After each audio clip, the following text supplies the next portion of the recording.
बिस्मिल्लाहिर्रहमानिर्रहीम। सज्जाद अहमद की तरफ से सबको सलाम पहुँचे। विजुअल बेसिक का चैप्टर नंबर 10 और उसका ये लेक्चर नंबर 46 है। इसमें हम चैप्टर नंबर 8 और चैप्टर नंबर 9 को कवर नहीं करेंगे, इसलिए चैप्टर नंबर 10 स्टार्ट किया है। चलें स्टार्ट करते हैं।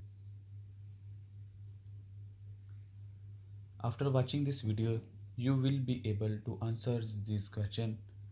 Event procedure is occurs on any events, yes or no. Functions code is automatic run code, yes or no. Sub procedure is called when its name is right, yes or no. Chapter number 10 में हम देखेंगे सब procedures क्या चीज़ होती है, function procedure क्या चीज़ होती है और मॉड्यूल्स क्या चीज़ होती है। इन सब को मैं घर में मौजूद मुख्तलिफ़ चीज़ों की एग्जांपल के साथ बयान करने की कोशिश करूँगा ताकि आपको आसानी से समझ आ जाए। उन एग्जांपल के साथ जो जो हमारी डेली लाइफ में या हम रोज़मर्रा ज़िंदगी में देखते हैं। Structures programming. स्ट्रक्चर प्रोग्रामिंग ये एक तकनीक है प्रोग्रामिंग के अंदर, जिस तरह हमने चैप्टर 1 में देखा था, जिसके अंदर हमने बयान किया था हाई लेवल लैंग्वेजेस, और उसके अंदर जो हमने तकनीक देखी थी उसको 3 हिस्सों में डिवाइड किया गया था चैप्टर नंबर 1 के अंदर। पहला था procedural languages, object oriented languages और नॉन प्रोसीजर लैंग्वेजेस। और जो प्रोसीजर लैंग्वेजेस हैं उनमें ये आती हैं स्ट्रक्चर प्रोग्रामिंग। असल में स्ट्रक्चर प्रोग्रामिंग एक तकनीक है, जिस तरह एक ऊप भी एक तकनीक है। एक्चुअली प्रोग्रामिंग के अंदर प्रोग्राम लिखने की मुख्तलिफ तकनीक पाई जाती हैं। एक तकनीक ये है कि आप मैनुअली हर चीज़ लिखते जाओ लाइन बाय लाइन। दूसरी बात यह है कि आप उसके स्ट्रक्चर बना लो, जिस तरह हम अब पढ़ने लगे हैं। और तीसरी बात क्लासेस बना लो, जो एक अलग कंसेप्ट है ऊप का, ऑब्जेक्ट ओरिएंटेड प्रोग्रामिंग लैंग्वेज का। तो जो हम अब पढ़ने लगे हैं ये एक स्ट्रक्चर प्रोग्रामिंग की एग्जांपल होगी। चलें इसको स्टार्ट करते हैं। Structure programming is a programming method in which long programs is divided into small blocks of code. यानी कि ऐसी तकनीक है जिसके अंदर हम लंबे या बड़े प्रोग्राम को छोटे छोटे ब्लॉक में डिवाइड कर देते हैं। Each block has unique name, और हर ब्लॉक का एक यूनिक नेम होगा। Can be use again and again, और उस ब्लॉक को हम दोबारा इस्तेमाल भी कर सकेंगे। यानी कि आप एक तरह की एक चीज़ बना कर रख लेंगे तो उसको बार बार मसलन किसी चीज़ को प्रिंट करने का एक फंक्शन है, तो बार बार हम बजाय के उसको लिखें, बल्कि एक दफ़ा ही हम प्रिंट का एक फंक्शन डिफाइन करके रख देंगे और उसको ही बार बार कॉल कर लेंगे बजाय के लिखने के। एक और एग्जांपल है, जैसे हमने साइन की वैल्यू निकालनी है या कॉस की लेनी है या टैन की लेनी है, तो बजाय के उसके यहाँ के हम बार बार साइन का फंक्शन लिखें, कॉस का फंक्शन लिखें, टैन का फंक्शन लिखें, तो उसके लिए हम क्या करते हैं, हम एक दफ़ा लिख के रख देते हैं तो फिर उसको बार बार कॉल कर लेते हैं। तो ये एक छोटा सा कंसेप्ट है इसके मतलब कि हम बड़े को कैसे डिवाइड करते हैं और फिर उसको कैसे दोबारा अगेन रीयूज़ करते हैं। तो इस कंसेप्ट के आगे फिर इन्होंने चार टाइप के कोड ऑफ ब्लॉक बयान किए गए हैं। इनको वन बाय वन देखते हैं। सबसे पहले जो कोड ब्लॉक है इवेंट प्रोसीजर है। प्रोसीजर मतलब फंक्शन या छोटा सा कोड का block. Event procedure is a type of block that is attached to a particular event. यानी कि ऐसा ब्लॉक या ऐसा कोड का ब्लॉक जो किसी खास इवेंट के साथ अटैच है। फॉर एग्ज़ाम्पल, किसी ने क्लिक किया तो वो कोड चलेगा, या किसी ने पेज रीलोड किया तो वो इवेंट चलेगा, डबल क्लिक किया है तो वो कोड जो हैं वो किसी न किसी इवेंट के साथ अटैच होते हैं। उन कोड्स को हम इवेंट प्रोसीजर कहते हैं। Event procedure type of block that is attach to a particular event, जो खास इवेंट से अटैच होते हैं। इवेंट मुख्तलिफ तरह के हैं। क्लिक एक इवेंट है, डबल क्लिक एक इवेंट है, माउस किसी चीज़ के ऊपर लेके जाना वो भी एक इवेंट है, माउस किसी चीज़ से हटाना वो भी एक इवेंट है, कोई बटन दबाना, कोई की प्रेस करना कीबोर्ड से, ये भी एक इवेंट है। अप की डाउन की लेफ़्ट की राइट की, ये जितने भी हम कोई भी इनपुट की तरह देना चाहते हैं वो सारे एक इवेंट कहलाते हैं। इसी तरह अगर हमने पेज को रीलोड किया ये भी एक इवेंट है, पेज को क्लोज करना चाहें तो वो भी एक इवेंट है। तो इवेंट्स इस चीज़ को कहते हैं। It is executed when ever that event occur. तो ये जो कोड का ब्लॉक है ये तब भी अकर होगा जब कोई इवेंट अकर होगा, वो इवेंट जो इसके साथ अटैच था। एक तो ये पहली टाइप है। दूसरी टाइप है सब प्रोसीजर्स। पहला है इवेंट प्रोसीजर, दूसरा है सब प्रोसीजर।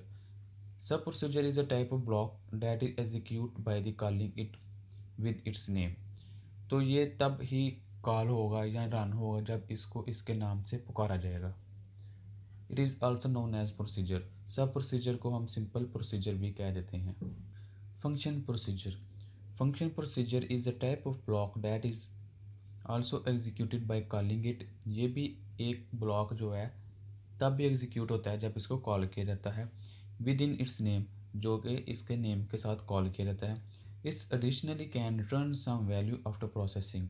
तो इसमें एडिशनली ये बात है कि ये एग्जीक्यूट होने के बाद कुछ ना कुछ रिटर्न भी करता है। इसकी भी मैं एग्जांपल देता हूँ। Module. A module is a collection of procedure and functions. Module कह लें एक वसी चीज़ है जिसके अंदर अब प्रोसीजर्स और फंक्शन को रख दिया जाता है। It is just like a library of code. ये एक कह लें कि एक लाइब्रेरी है जिसके अंदर कोड्स ही कोड भरे हुए हैं। Way the program store most frequently blocks of code. तो जो ज़्यादातर आपके कोड के ब्लॉक इस्तेमाल होते हैं वो उनको वहाँ रख दिया जाता है। These module can be use in many application. फिर इन मॉड्यूल को मुख्तलिफ एप्लीकेशन में इस्तेमाल किया जा सकता है, मुख्तलिफ सॉफ्टवेयर में इस्तेमाल किया जा सकता है। अब इन चारों की मैं आपको एक एग्जांपल देता हूँ। इवेंट प्रोसीजर, यानी कि ऐसा प्रोसीजर जो किसी के इवेंट होने पे काम करे या ऐसा कोड। तो हमारे घर में एग्जांपल यही है कि जब हम कब बाहर जाकर देखते हैं कि कोई आया या नहीं आया, जब बाहर की बेल कोई बजाता है तो यानी कि कोई ना कोई इवेंट होता है तो हम मूवमेंट करते हैं कि बाहर जाकर देखें कोई आया या नहीं आया। यानी कि ये वाली मूवमेंट हमारी अटैच होती है बेल के साथ। इवेंट प्रोसीजर यानी कि कोई इवेंट होगा तो हम कोई काम करेंगे, कोई इवेंट होगा तो कोई काम होगा। फिर उसके बाद सब प्रोसीजर की एग्जांपल आप इस तरह कह लें कि आप अपने छोटे बहन या भाई को कोई काम कहते हैं कि ये काम कर दो बस, यानी कि उससे कोई आप तोका नहीं कर रहे कि वो काम करने के बाद आके आपको कुछ रिटर्न भी करेगा। फिर उसके बाद फंक्शन प्रोसीजर, ऐसा प्रोसीजर या ऐसा फंक्शन जिसके अंदर आप किसी को कुछ कहते हैं, यानी कि आप छोटे बहन भाई को कुछ चीज़ कहते हैं कि ये लो, ये पैसे ले लो या ये काम कर दो, और उसका काम करने के बाद आके मुझे बताओ या आके मुझे बकाया पैसे दो या आके मुझे वो सामान ला के दे दो। यानी कि कोई ऐसा काम जिसका आपको रिटर्न भी कुछ मिलेगा तो हम उसको फंक्शन प्रोसीजर कहेंगे। और मॉड्यूल ऐसी चीज़ है जिसके अंदर कलेक्शन भरी हुई है मुख्तलिफ़ चीज़ों की। फॉर एग्जांपल अगर आपको चीज़ बनाना सीखते हैं यूट्यूब से या इंटरनेट से, तो बजाय कि आप बस बना के उस नॉलेज को आप वेस्ट कर दें अपने माइंड से, तो क्या इससे अच्छा यही है कि आप उन सब चीज़ों को एक छोटी सी खूबसूरत डायरी ले लें और उसके अंदर हर चीज़ को स्टेप बाय स्टेप्स लिख लें। लिखने के बाद उस डायरी को आप किचन में रख दें। इसका क्या फ़ायदा होगा कि कोई भी आपके बाद या आपकी गैर मौजूदगी में किचन में कोई आएगा तो वो उस रेसिपी को देख के खुद भी वो चीज़ बना लेगा। यानी कि एक प्रोसीजर पड़ा हुआ है, जिसने भी उसको इस्तेमाल करना है वो दे के अपना फ़ायदा कर सकता है। तो ये एग्जांपल होगी मॉड्यूल की, यानी कि एक बनी बनाई चीज़ या लिखी लिखाई चीज़ पड़ी हुई है, कोई भी आके उसको इस्तेमाल कर सकता है। सब प्रोसीजर, ये sub procedure is a block of code that perform some operation. यानी कि ऐसा कोड का ऐसा ब्लॉक जो कुछ फंक्शन को परफॉर्म करता है या कुछ काम परफॉर्म करता है। The code written in A sub procedure is execute only when it is called. तो इसको हम तब इस्तेमाल कर सकते हैं जब हम उसको कॉल करेंगे। यानी कि जब हम किसी से काम लेना है तो हम उसको बुलाएंगे या उससे रब्ता करेंगे या उसका नाम बोलेंगे या उससे बात करेंगे तो ही वो हमारा काम करेगा। सेम यही हाल है कि हम अपने कोड को कॉल करेंगे या उसको बुलाएंगे या उससे बातचीत करेंगे तो ही वो काम करेगा। ए sub procedure can be called any number of time by just writing it's name. तो जो हमारा सब प्रोसीजर होगा हम उसको जितनी दफ़ा मर्ज़ी चाहें उसको बुला सकते हैं, उससे काम ले सकते हैं। सिर्फ करना क्या है, उसका नाम बस बुलाना है कि फ़लाँ मेरा ये काम कर दो। When a user define सब procedure is called the control move in the sub procedure. कह रहा है कि जैसे ही किसी सब प्रोसीजर को कॉल किया जाता है तो जो हमारा प्रोग्रामिंग का कंट्रोल होता है, जो लाइन बाय लाइन चल रहा होता है, वो मेन पेज से उठ के सब प्रोसीजर के अंदर चला जाता है। ऑल स्टेटमेंट्स ऑफ सब प्रोसीजर आर एग्जीक्यूटेड। जब सब प्रोसीजर के अंदर जितनी भी लाइन ऑफ कोड लिखी हुई हैं वो जब तक एग्जीक्यूट नहीं हो जाएंगी तब तक वो मेन के ऊपर वापस नहीं आएगा। जैसे वो लाइन तमाम एग्जीक्यूट हो जाएंगी जो सब प्रोसीजर के अंदर लिखी हुई हैं तो वो control again move back to the point where the sub procedure was called. तो फिर वो कंट्रोल जो है वापस आएगा अपने मेन के ऊपर। फॉर एग्जांपल आप ये समझे इस तरह एक कंट्रोल जा रहा है, यानी कि प्रोग्रामिंग की लाइन लिखी हुई है वो उसको एग्जीक्यूट करता जा रहा है। यहाँ एक सब प्रोसीजर आ जाएगा, कोई भी एक सब प्रोसीजर आ गया तो वो क्या करेंगे, इसके अंदर एंटर हो जाएंगे। सब प्रोसीजर के अंदर इसके अंदर जितनी भी लाइन ऑफ कोड लिखा हुआ है वो उन सब को एग्जीक्यूट करेगा। जब ये सब लाइन ऑफ कोड एग्जीक्यूट हो जाएंगी तो वो फिर मेन के ऊपर जाएगा और फिर अपने जहाँ से एंड किया था वहाँ से स्टार्ट करना शुरू कर देगा। तो इसी तरह जाते जाते जितनी दफ़ा भी कोई सब प्रोसीजर आएगा पहले वो उसको तमाम को एग्जीक्यूट करेगा, उसके अंदर जितनी भी लाइन्स होंगे तो फिर वहाँ से जहाँ से उसने ख़त्म किया था वहाँ से स्टार्ट करके अपने मेन कंट्रोल को स्टार्ट कर देगा। तो इस तरह सब प्रोसीजर की एग्जांपल आप समझ सकते हैं। अब उसको लिखने का सिंटैक्स क्या है। The basic syntax of the procedure is as follow. एक प्राइवेट का लफ्ज़ लिखा जाता है जो कि रिजर्व्ड कीवर्ड है और एक सब का लफ्ज़ लिखा जाता है जो कि रिजर्व्ड कीवर्ड है। सब ये शो करेगा कि ये एक सब प्रोसीजर है। फिर प्रोसीजर का नाम लिखा जाएगा, कोई भी, जैसे माई प्रोसीजर लिख सकते हैं आप पहली दफ़ा। फिर उसके अंदर कुछ पैरामीटर दिए जाते हैं और उसकी साथ टाइप दी जाती है। पैरामीटर क्या चीज़ है इसको भी हम आगे डिस्कस करेंगे। फिर उसके बाद ये पहली लाइन कंप्लीट होने के बाद उसके अंदर हम स्टेटमेंट्स लिखेंगे। एक स्टेटमेंट भी हो सकती हैं, एक से ज़्यादा भी हो सकती हैं, 5, 6, 10, 20, 100 जितनी हमने अपने रिक्वायरमेंट के मुताबिक लिखी होंगी वो तमाम स्टेटमेंट्स यहाँ एग्जीक्यूट होंगी और उसके बाद एंड सब प्रोसीजर हो जाएगा। तो ये इन्होंने डिस्क्राइब किया है कि इन लफ्ज़ों के मायने क्या हैं। प्राइवेट का क्या मतलब है, it indicates that the scope of the sub procedure. ये एक तरह के एक्सेस स्पेसिफायर होते हैं। ये 3 तरह के होते हैं, public, protected, private.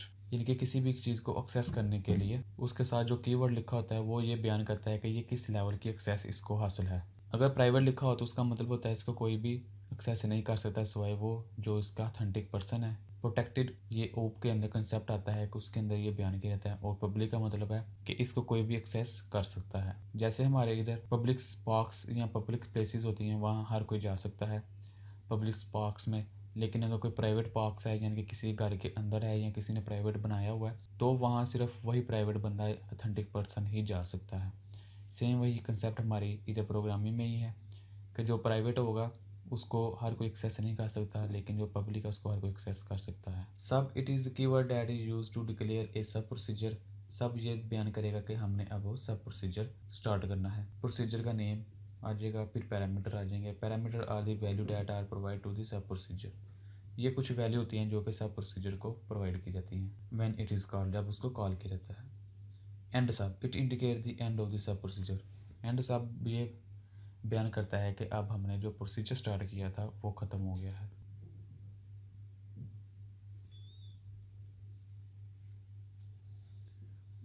Thank you for watching. अल्लाह हाफिज़।